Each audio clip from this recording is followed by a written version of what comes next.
आपके वर्तमान किए गए कर्म से आपका भाग्य सुनिश्चित होता है। जो आज आप कर रहे हैं वही आपका कल के लिए भाग्य है। भाग्य मीन्स प्रारब्ध। लोग नहीं बोलते हमारे तो प्रारब्ध में जो होगा मिलेगा, हमारे तो भाग्य में जो होगा। भाग्य और प्रारब्ध एक ही चीज है, पर्यायवाची। जो भाग्य में होगा मिलेगा, जो प्रारब्ध में होगा। तो प्रारब्ध और भाग्य बना कहां से? हमारे वर्तमान के क्रियाकलाप से बना। जो हमने किया आज आपके साथ अच्छा या बुरा, वही कल के लिए हमारा भाग्य है, प्रारब्ध है। तो भाग्य के निर्माता भी हम स्वयं ही हैं। भाग्य के निर्माता हम कौन हैं? स्वयं हैं। अब अच्छा अब आपने किसी की चाकू से हत्या कर दी तो आपका भाग्य गलत हो जाएगा, प्रारब्ध। फिर आपको जेल मिलेगा, कष्ट मिलेगा। फिर आप कहोगे मेरे तो भाग्य में कष्ट है। वो कष्ट भी तुम्हारे ही कर्मों से आया। और तुमने किसी भूखे को भोजन कराया, तो उसने भोजन किया, उसको तृप्ति मिली, कल को वो बहुत बड़ा आदमी बन गया। जिसको आपने 2 रोटी कभी खिलाई थी मुसीबत में, वो बड़ा आदमी बन गया। और उसने कभी आपको देखा, रे आपने हमारी मदद की, वो आपको भी अपने साथ रख के आपकी भी उन्नति कराता है, आपको भी आपकी सीढ़ी बन गया। वो आपकी क्या हो गया?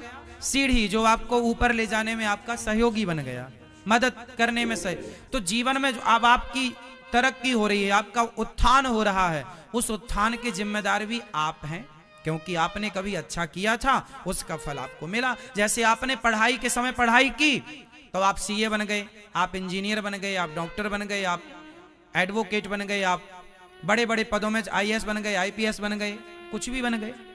तो आपने समय का पढ़ाई की तो बन गए। अब कोई बोले मैं तो कलेक्टर नहीं बन पाया भैया, तो तुमने पढ़ाई नहीं की, तुमने वो मेहनत नहीं की जो करना चाहिए था, वो कहीं ना कहीं कमी रह गई है। कोई बात नहीं, प्रयासरत रहो। तो हमारा वर्तमान का किया हुआ कर्म ही हमारा भविष्य का निर्माण करेगा। इसलिए मूल रूप से है कर्म। पाप और पुण्य में भी सहायक कर्म है। हमने आपका गला दबाया, ये पाप हो गया। हमने आपको रोटी दी, ये पुण्य हो गया।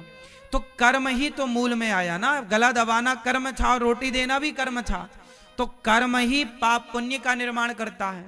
गलत कर्म पाप का निर्माण कर देगा, सही कर्म पुण्य का निर्माण कर देगा। तो पाप पुण्य भी कर्म, मतलब मूल में है कर्म। आप ये हाथ हिला रहे हैं, ये भी कर्म है। अब ये हाथ हिलाना ये भी कर्म है ना। अब ये आपको डिसीजन लेना है कि आप किसी लड़की को देख के हाथ हिला रहे हैं, लड़का को देख के हाथ हिला रहे हैं, या भगवान को देख के हाथ हिला रहे हैं कि प्रभु मैं आ गया आपके दर्शन करने के लिए। हाथ तो दोनों में हिलेगा। अब ये आपका ये डिसीजन है कि किसके लिए हाथ हिलाना है ना। मैंने कल ही आपको समझाई एक बात बढ़िया, कि हमने पुष्पों की माला खरीदी और वही माला उसी दुकान से उतने ही पैसे में एक दूसरे व्यक्ति ने भी खरीदी, पर एक ने भगवान को चढ़ाई और दूसरे ने एक वैश्या के कोठे पर जा रहा था तो वैश्या के लिए लेकर गया। एक ही दुकान से 2 माला खरीदी गई, दोनों 20-20 रुपए की थी। एक भगवान के लिए खरीदी गई भक्त के द्वारा, एक कामी के द्वारा वैश्या के लिए खरीद। तो पैसे दोनों में खर्च हुए, पर खर्च करना उसका सार्थक है जो प्रभु के लिए खर्च हुआ। जो एक स्त्री के लिए खर्च हुआ वैश्या के लिए, वो व्यर्थ है। हाँ या ना। यहां तबला बजता है, बोलो हाँ। यहां ढोलक बजती है, बोलो हाँ। लेकिन जब वैश्या नाचती है ना, वैश्याएं भी मुजरा करती हैं, ताता थैया करके नाचती हैं। तो वैश्याएं जहां नाचती हैं वहां भी तबला बजता है, और भगवान की आरती पूजा जहां होती है वहां भी तबला बजता है। दोनों ही तबले में बकरे का चमड़ा जड़ा हुआ है।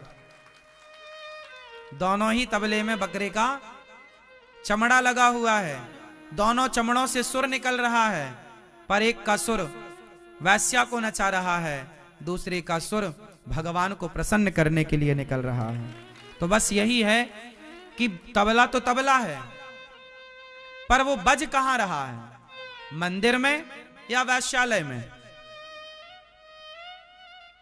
बात समझ में आ रही है ना आपके?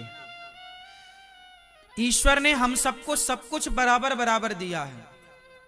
2 पांव आपके, 2 पांव हमारे, 2 आंख आपकी, 2 आंख हमारी, 2 हाथ आपके, 2 हाथ हमारे, सब कुछ बराबर, कोई चीज ज्यादा नहीं है आपके पास।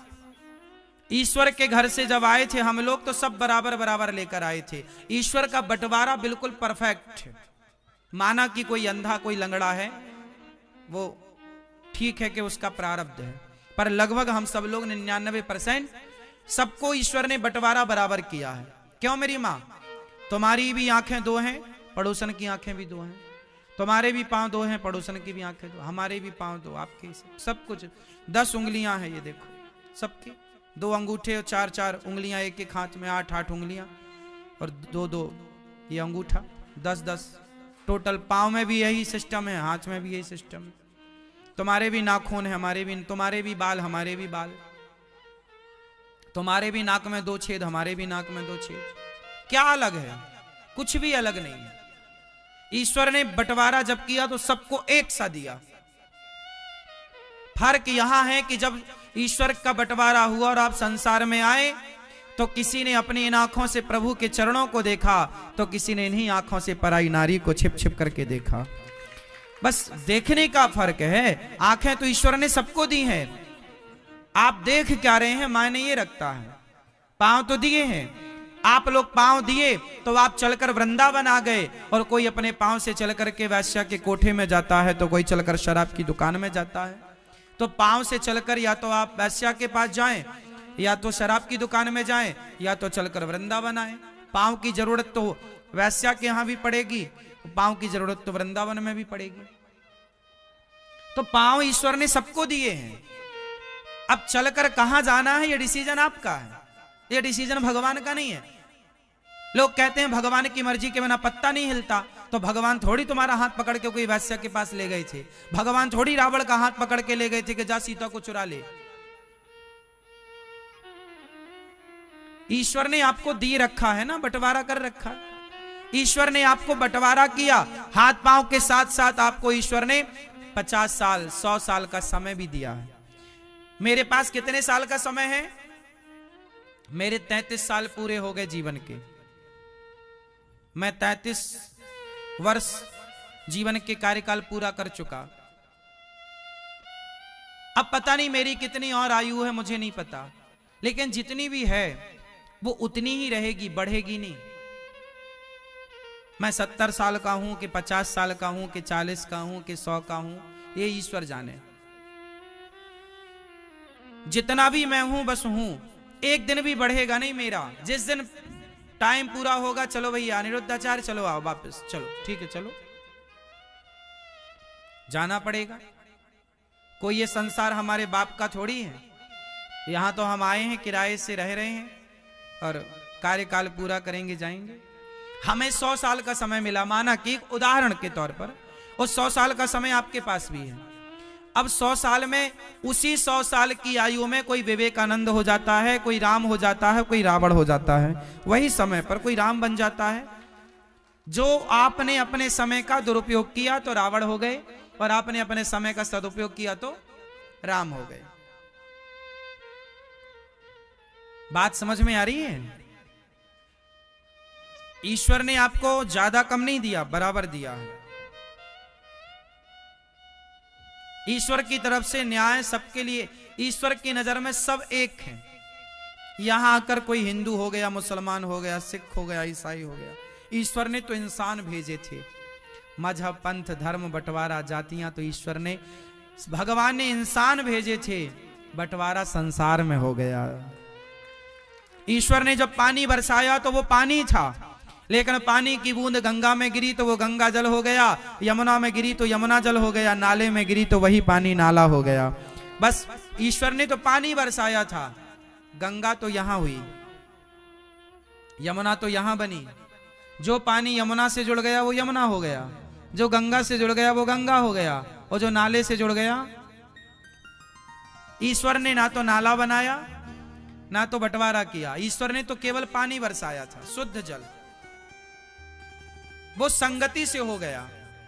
संगत गंगा की कर ली तो बरसता पानी गंगा बन गया, संगति नाले की कर ली, बरसता पानी नाला। संगत से गुण आते हैं, संगत से गुण जाएं, लोहा जड़ा जहाज में पानी में उतराए। संगत बड़ी मायने रखती है। अर्जुन ने कृष्ण की संगत कर ली और दुर्योधन ने शकुनी की संगत कर ली। जीत दुर्योधन की नहीं है और जीत अर्जुन की नहीं है, जीत अर्जुन की संगति की जीत है। संगति अच्छी होगी तो विजय आपकी है, संगति बुरी होगी तो पराजय आपकी है। संगत बहुत मायने रखती है, सलाहकार बहुत मायने रखते हैं। जितना श्रेष्ठ सलाहकार, गुरु क्यों बनाना चाहिए? गुरु सलाहकार है। गुरु, लोग कहते हैं गुरु क्यों बनाए महाराज जी? गुरु का अर्थ होता है जो आपके अज्ञान के अंधकार को मिटाए। गुरु का मतलब होता है जो आपको सही गाइड करे, सही राह बताए। सही मार्गदर्शक का नाम गुरु है। इसलिए बिना गुरु के सही मार्गदर्शन हो ही नहीं सकता। इसलिए जीवन में गुरु बनाना जरूरी होता है। गुरु बिन भव निधि तरय न कोई। सही गुरु की गाइडलाइन मिल जाएगी, सही राह मिल जाएगी तो आपका जीवन सही हो जाएगा। ध्रुव को नारद जी जैसे गुरु मिल गए तो ध्रुव का जीवन ठीक हो गया। रावण को सही गुरु नहीं मिल पाए, मिले भी शंकर जी उनके गुरु हैं, पर वो गुरु की बात माना ही नहीं। शंकर जी गए तो थे समझाने हनुमान जी के रूप में, ए रावण समझ ले। शंकर जी गुरु हैं रावण के और शंकर जी हनुमान जी हैं, तो हनुमान जी गए तो थे समझाने, पर कोई चेला गुरु की बात माने ही ना। आपने गुरु बना तो रखा पर मानते कुछ नहीं है, तो भी कल्याण नहीं है। रावण ने नहीं माना। आप बढ़िया से गुरु बना लो पर गुरु की बात ना मानो। अब हनुमान जी से बड़ा गुरु कौन होगा? कृपा करहूं गुरुदेव की नाई, जय जय जय हनुमान गोसाई। हनुमान जी गुरु, पर हनुमान जी जैसे गुरु की बात रावण ने नहीं मानी। रावण खुद बोलता, मेला हमारी कपि गुरु बड़े ज्ञानी। रावण मानता था इस बात को कि हमारे गुरु जी, लिखा है हनुमान सुंदरकांड पढ़ो, उसमें लिखा है रावण ने बोला है कि हमारे गुरु जी, मेला हमारी कपि गुरु बड़ ज्ञानी।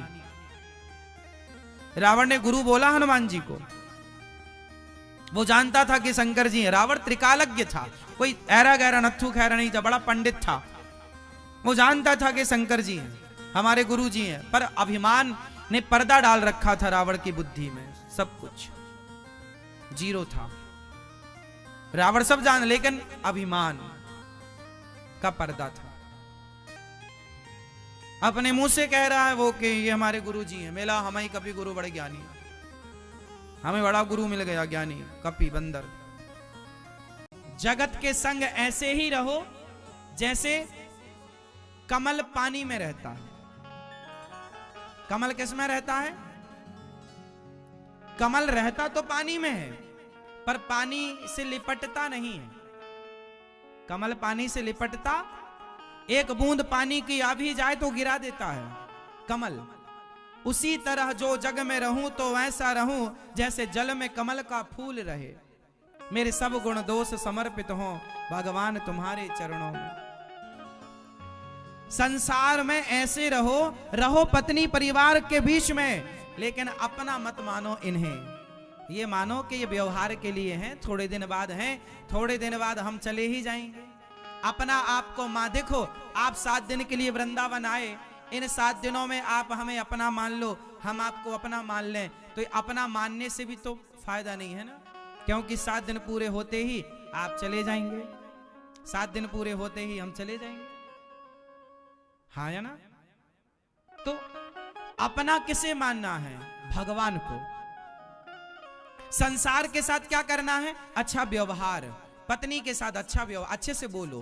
पति के साथ अच्छा व्यवहार करो, बेटे के साथ अच्छा व्यवहार करो, माँ बाप के साथ अच्छा व्यवहार करो, अपने कर्तव्यों को पूरा करो। बेटा हो तो माँ बाप की सेवा करो, माँ बाप हो तो बेटों को सही संस्कार दो, पत्नी हो पति की सेवा करो, पति हो नारी का सम्मान करो, उसकी इज्जत करो, उसका ख्याल रखो।